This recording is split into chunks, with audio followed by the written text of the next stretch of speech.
ሃይማኖት አንዲት ናት። በሰማይም በምድርም እግዚአብሔር ለሰው ልጆች የሰጣት ወደ እግዚአብሔር የምታደርስ አንዲት እውነተኛ ሃይማኖት አለች። እርሷም ክርስትና ናት። እስኪ ክርስቲያኖች ሁላችሁም እኔም ክርስቲያን ነኝ በሉ እስኪ።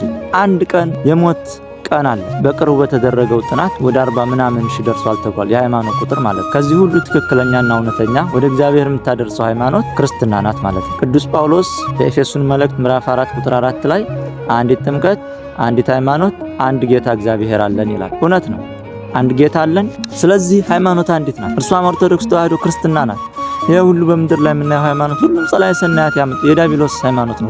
ሁሉም ዲያብሎስ ያመጣው ሃይማኖት ነው ማለት ነው። እና ብዙ ሰው ሃይማኖቱን አያውቅም። ባለማወቅ ሚዲያ ላይ ተምሮ ሚዲያ ላይ የሚጠፋ ሰው አለ። ይሄን መልእክት ለሁሉም ሰው ሼር አድርጉ። መጽሐፍ ቅዱስ እንዲህ ይላል በትንቢተ ኤርምያስ ምዕራፍ 6 ቁጥር 16 ላይ እንዲህ ተብሎ ተጽፏል።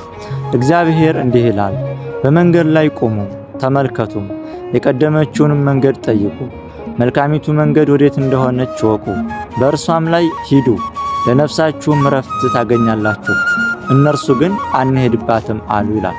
አሁን በዓለም ላይ ያሉ አህዛብም መናፍቃንም ከሃዲያንም ይችን ሃይማኖት አንሄድባትም እያሉ ነው ማለት። ስለዚህ እኛ ሃይማኖታችን እውነት ያለውን ነው ምንናገረው እውነት ነው ማለት። በነገራችን ላይ ይሄንን ስል የማንንም ሃይማኖት ለመንቀፍ የማንንም ጥላቻ ኑሮኛ አይደለም። በክርስትና ሃይማኖት ማንንም መጥላት አትችልም። እንደ ሻማ እየቀለጥ ለሌላው ብርሃን መሆን ነው በክርስትና ሃይማኖት ማለት። ማንኛውንም ሰው ጥላትህን ወደህ መኖር ነው የሃይማኖታችን ዋና መሰረት፣ ፍቅር ነው ማለት እና ማንኛውም ሰው በሃይማኖት ተቋም ሊጠራ ይችላል። ለምሳሌ ማንኛውም ሰው በቋቋመው በሃይማኖቱ መዋቅር ስም ሊጠራ ይችላል።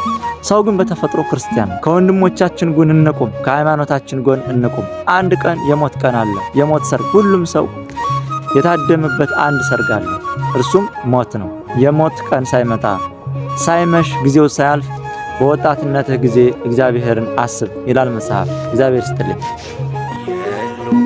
ሞተዋል ሲሉ ኖረን ጠፍተዋል ሲሉ በስተን አለን በእግዚአብሔር ሁሉን አልፈን አለን በጌታ